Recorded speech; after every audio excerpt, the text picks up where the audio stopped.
Selamat pagi, saudara-saudara. Selamat berjumpa kembali di dalam doa pagi. Saya senang bisa kembali berjumpa dengan saudara, walaupun hanya di YouTube, di udara. Setelah sekian bulan saya tidak hadir di dalam doa pagi. Saya berharap saudara-saudara dalam keadaan baik-baik saja. Dan kita akan mengawali minggu yang baru ini dengan berdoa dan mendengarkan firman Tuhan, khususnya di masa Prapaskah ini. Mari kita datang kepada Tuhan di dalam doa.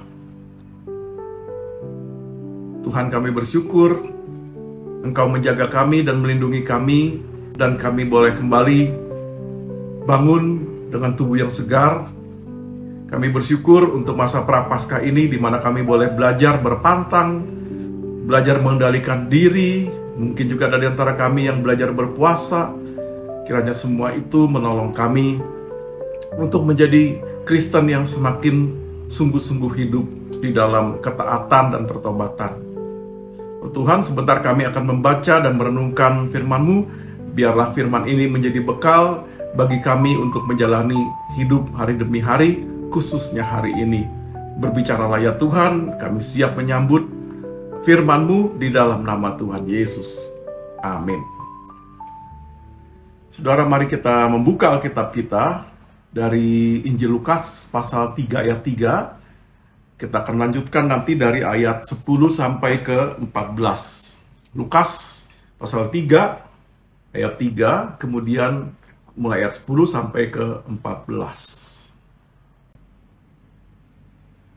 Lalu datanglah Yohanes ke seluruh daerah Yordan dan memberitakan baptisan tobat untuk pengampunan dosa.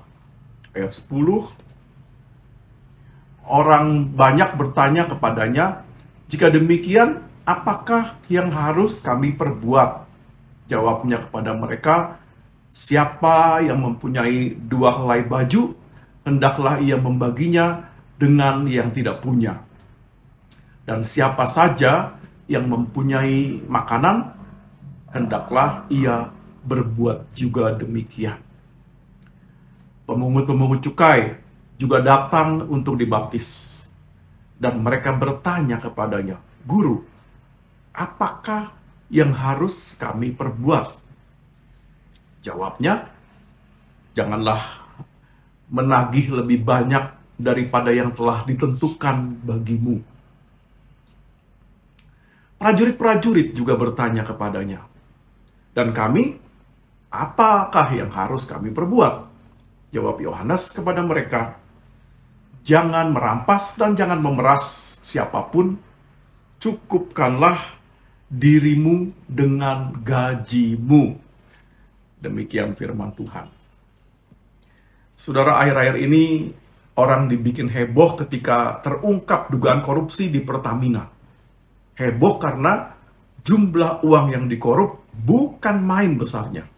Diduga mencapai ratusan triliun rupiah. Yang bikin orang lebih heran, para koruptornya itu ternyata bukan orang-orang dengan gaji yang pas-pasan. Kanal berita online Bloomberg Technos memberitakan bahwa gaji dirut anak usaha Pertamina itu mencapai 21,8 miliar per tahun atau 1,8 miliar sebulan. Salah satu jabatan dengan penghasilan tertinggi di perusahaan BUMN. Banyak orang nggak habis pikir, kok bisa ya orang dengan gaji sedemikian besar masih tergoda untuk korupsi. Ya, bisa jadi karena mereka belum merasa cukup dengan apa yang ada. Memang kalau bagi Anda, bagi saya, gaji 1,8 miliar sebulan itu mungkin sudah cukup buat ongkos hidup bertahun-tahun. Tapi itu kan kita. Rasa cukup itu relatif, saudara. Bagi setiap orang berbeda-beda. Yang seorang mengatakan, saya mah asal bisa punya motor butut aja, udah cukup. Yang penting saya bisa pergi kemana-mana tanpa jalan kaki. Tapi orang lain bisa merasa hidupnya belum lengkap, belum cukup, kalau belum bisa beli mobil listrik Mercedes-Benz yang harganya 3 miliar. Jadi hidup berkecukupan itu sebenarnya bukan sepenuhnya bergantung dari berapa banyak uang yang kita punya, tapi bergantung dari berapa mampu sih kita mencukupkan diri dengan apa yang ada pada kita. Orang yang tidak bisa mencukupkan diri akan selalu merasa kurang, berapapun jumlah yang dia miliki. Nah, karena merasa kurang, dia akan selalu tergoda untuk punya lebih banyak. Seringkali dengan cara-cara yang tidak halal, ya, cara apapun. Maka tidak heran ia mudah jatuh dalam pelbagai pencobaan. Nah, saudara-saudara, bacaan Alkitab kita hari ini berisi percakapan antara Yohanes Pembaptis dengan orang-orang yang mau dibaptiskan. Menurut Yohanes, syarat untuk dibaptiskan adalah bertobat, hidup terarah kepada Tuhan. Nah, lantas orang-orang ini bertanya, apa itu pertobatan? Kalau saya mau bertobat, apa yang harus kami perbuat? Bagaimana cara praktis untuk hidup dalam pertobatan, tidak menuruti godaan dan pencobaan? Jawaban Yohanes sederhana. Belajarlah mencukupkan diri dengan apa yang ada padamu. Prakteknya bagaimana, saudara? Pertama, Yohanes mengajak orang untuk belajar hidup berbagi. Dia berkata, siapa mempunyai 2 helai baju, hendaklah ia membaginya dengan yang tidak punya. Siapa mempunyai makanan, hendaklah ia berbuat juga demikian, berbagi. Dengan belajar berbagi, orang lalu bisa membiasakan diri untuk tidak serakah. Orang diajak untuk berpikir, yang saya butuhkan udah cukup kok, bahkan berlebih. Saya akan bagikan kelebihannya kepada orang lain yang lebih membutuhkan. Kedua, Yohanes juga mengajak orang untuk belajar hidup bersahaja. Artinya, hidup tidak berlebih-lebihan, gaya hidup yang disesuaikan dengan penghasilan. Misalnya, kepada para pemungut cukai, Yohanes mengatakan, janganlah menagih lebih banyak daripada yang telah ditentukan bagimu. Nah, di zaman itu, saudara, banyak petugas pajak yang diizinkan oleh pemerintah Roma untuk menagih uang pajak lebih besar daripada yang perlu disetor ke kas negara. Nah, tentu sisanya nanti masuk ke kantong sendiri. Akibatnya para pemungut cukai, pemungut pajak ini jadi serakah. Makin banyak bisa menagih pajak, makin kaya lah mereka. Nah, kepada mereka ini, Yohanes menasihati, jangan menagih lebih banyak daripada yang telah ditentukan bagimu. Hiduplah bersahaja, jangan berlebihan, nanti kamu jatuh dalam pencobaan. Nah, lantas, nasihat yang sama juga diberikan kepada para prajurit, para tentara Romawi yang mau bertobat. Nah, Yohanes maksudnya, memberi nasihat yang serupa. Jangan merampas dan jangan memeras. Cukupkanlah dirimu dengan gajimu. Nah, gaji para tentara waktu itu tidak besar, tapi mereka punya kuasa yang besar.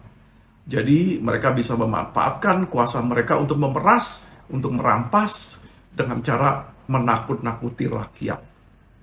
Dan dengan cara itu mereka bisa mendapat uang hasil memeras, yang jumlahnya bisa jadi lebih besar dari gaji mereka. Yohanes bilang, kalau kamu mau bertobat, itu tidak dapat lagi kamu lakukan. Mereka perlu belajar hidup bersahaja, tidak berlebihan dengan cara gaya hidup mereka disesuaikan dengan gaji, dengan penghasilan mereka. Seandainya orang bisa melakukan nasihat Yohanes, dia bisa berbagi, dia bisa hidup bersahaja sesuai dengan gajinya, apa hasilnya? Mereka akan hidup puas dan bahagia karena bisa mencukupkan diri dengan apa yang ada pada mereka. Mereka akan sadar bahwa ternyata dengan jumlah harta yang lebih sedikit, mereka bisa tetap hidup happy, tetap hidup bahagia. Suatu ketika ada seorang bernama Kevin Selwyn berjalan-jalan bersama istri dan putrinya yang baru berusia 14 tahun, namanya Hannah. Di tengah jalan mereka melihat seorang pengemis yang minta-minta minta makan. Di sebelahnya ada seorang kaya yang sedang memarkir mobil Mercedes-Benz terbarunya.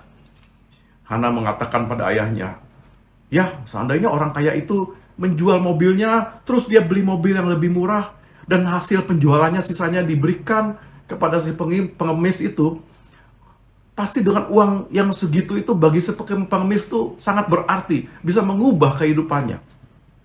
Ayahnya menjawab, ya teorinya sih begitu, tapi hidup kan nggak fair, life is not fair. Lantas si Hana menantang ayahnya, bagaimana kalau ayah saja yang mulai jual rumah kita, beli rumah yang lebih kecil, terus sisa uangnya dipakai untuk menolong orang. Ucapan si Hana tentu terdengar naif, maklumlah masih remaja, belum tahu hidup. Tapi sangat berkesan bagi sang ayah. Dan percaya atau tidak, pada tahun 2006, Kevin Selwyn benar-benar menjual rumah mewah mereka yang ukurannya 600 meter persegi di wilayah elit di kota Atlanta, Georgia.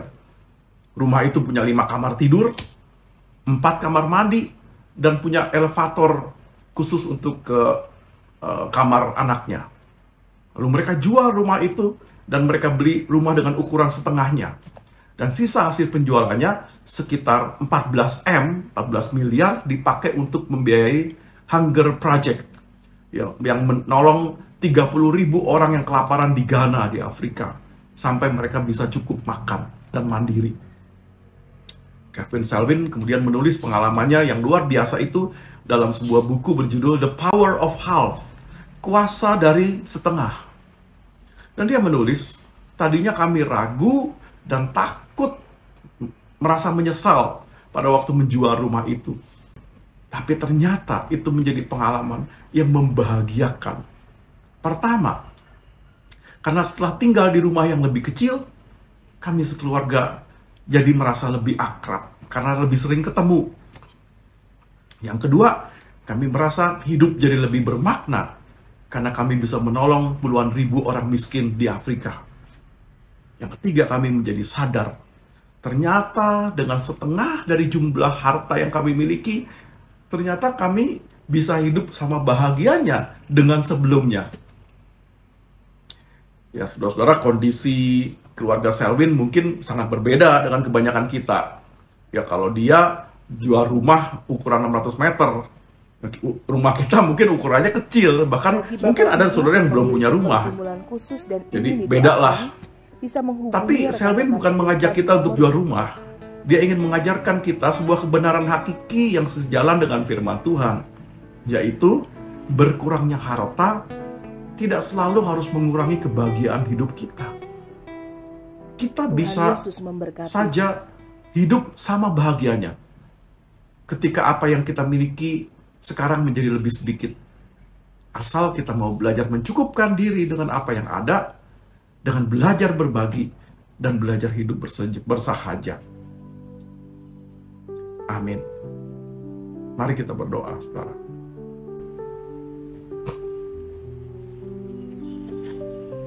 Ya Tuhan, kami hidup di masa yang sulit. Banyak orang mengalami krisis ekonomi, banyak orang di PHK, banyak orang tidak memiliki pekerjaan atau susah mencari pekerjaan.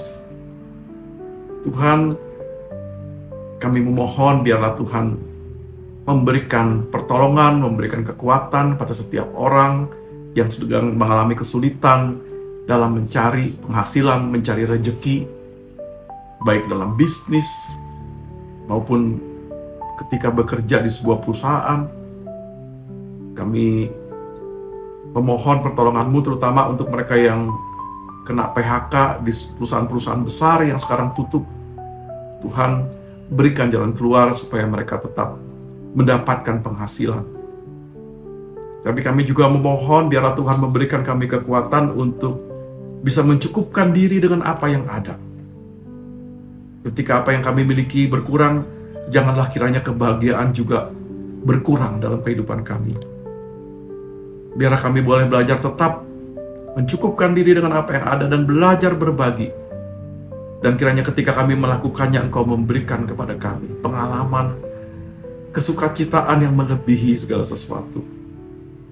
Oh Tuhan, pimpinlah kami Sebentar kami akan beraktivitas di dalam pekerjaan kami masing-masing. Sertailah kami Tuhan, biarlah kami menghadapi hari ini dengan penuh sukacita, karena tahu bahwa sukacita kami bukan berasal dari apa yang kami miliki. Sukacita kami berasal dari hati yang bersyukur, hati yang percaya bahwa Engkau ada di dalam segala sesuatu dan memelihara kami selalu. Dalam nama Tuhan Yesus, kami berdoa dan mengucap syukur untuk hari ini. Amin. Saudara-saudara, selamat berkarya, selamat bekerja. Tuhan menolong dan memberkati kita semua. Bagi Bapak Ibu yang memiliki pergumulan khusus dan ingin didoakan, bisa menghubungi rekan-rekan pendeta di nomor berikut.